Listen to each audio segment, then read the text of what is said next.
क्या सच में FUE hair transplant FUT से बेहतर है या एफयूटी के भी कुछ मायने हैं जिनसे कि उसमें भी कुछ फायदा हम पेशेंट को दे सकते हैं?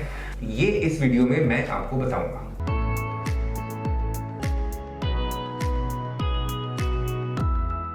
नमस्कार, मैं हूं डॉक्टर अंकित। मैं एक मैक्सिलोफेशियल और हेयर ट्रांसप्लांट सर्जन हूं। हम अमूमन हमारी सोसाइटी में सुनते हैं कि एफयूई जो है वही ज़्यादा अच्छा तरीका है हेयर ग्राफ्टिंग का या हेयर ट्रांसप्लांटेशन का। एफयूटी से हम कतराते हैं क्योंकि इसमें एक सर्जरी की फीलिंग आती है, हमें इसमें एक चीरा लगाना पड़ेगा, कुछ स्टिचेस लगाने पड़ेंगे, एक निशान यहाँ बनेगा, तो एफयूटी हम नहीं करना चाहते। बनिस्बत इसके एफयूई में ऐसा कुछ नहीं होगा। एफयूई में एक एक करके बाल निकाले जाएंगे और एक एक करके वे लगा दिए जाएंगे। कहीं कोई चीरा नहीं आएगा, कहीं कोई टाके नहीं लगेंगे, कहीं कोई निशान नहीं बनेगा।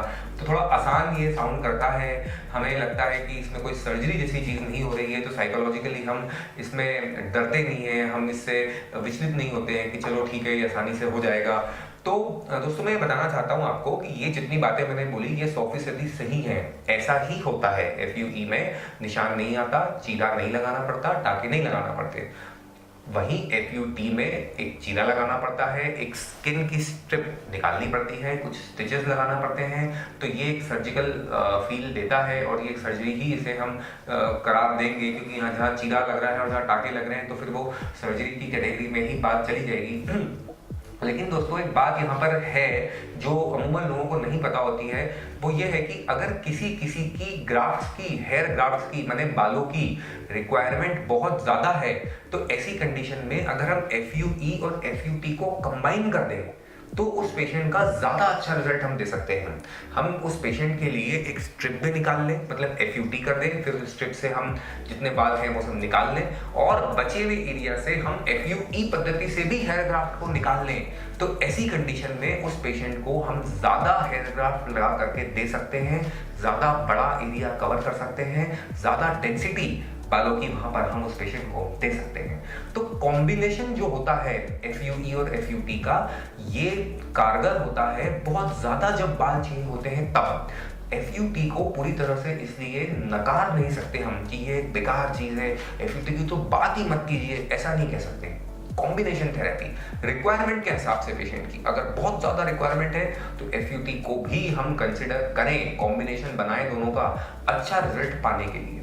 ये बात और है कि जो सर्जरी से आपको डर लग रहा है या आप चीरा नहीं लगाना चाहते, टाके नहीं लगाना चाहते, वो आप अपने डॉक्टर से डिस्कस करें, उनका एक्सपीरियंस उसमें देखें, आप बात करें, फिर उस निष्कर्ष पे आप पहुंचे कि वो आपके लिए सही है या नहीं है, या एफयूई के ही आप एक के बजाय 2 सेशन करके वो चीज़ पा सकते हैं। दाढ़ी के भी बालों का सपोर्ट आप लेने की बात अपने डॉक्टर से कर सकते हैं। दाढ़ी के निचले हिस्से से हेयर ग्राफ्ट्स बखूबी निकाले जाते हैं और इन्हें सिर पे लगाए जाते हैं, तो ये भी 700-800, 1000, 1200 जितने भी जिसके दाढ़ी में होते हैं हेयर ग्राफ्ट्स मिल जाते हैं। ये तमाम बातों को ध्यान में रखते हुए फिर इस निष्कर्ष पे पहुंचा जाता है कि क्या टेक्निक आपके लिए सही है, या कॉम्बिनेशन करना है हमें, या एक के बजाय 2 सेशन करने चाहिए हमें, या एक ही सेशन में हमें 1 दिन से ज़्यादा काम कर लेना चाहिए। तरह तरह की बातें इसमें रहती हैं जो कि केस टू केस वेरी करती हैं और आपके अपने डॉक्टर के एक्सपीरियंस पे और उनकी स्पीड पे भी डिपेंड करती हैं। स्पीड का इसमें बहुत बड़ा गेम होता है, क्योंकि जब बहुत ज़्यादा बाल लगाने हो तो सबका अपना अपना काम करने का तरीका होता है, इसमें कोई गलत या सही नहीं है। कोई धीरे धीरे आराम से करना चाहता है तो वो एक दिन में limited number of hair graft करते हैं, फिर थोड़ा काम अगले दिन करना प्रेफर करते हैं।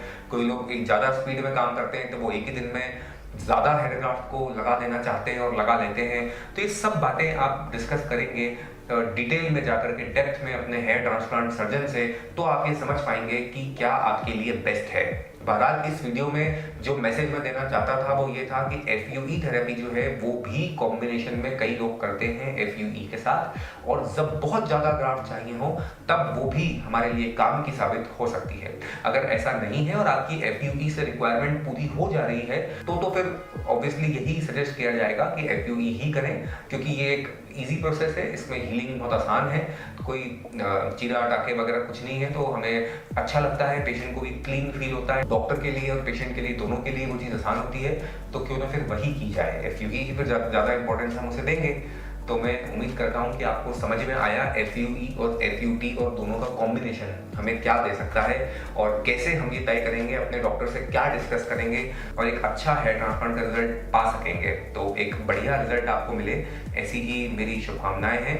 और इससे जुड़े अगर और भी कोई बात आप हमसे पूछना चाहते हैं तो बेशक हमसे पूछ सकते हैं। धन्यवाद।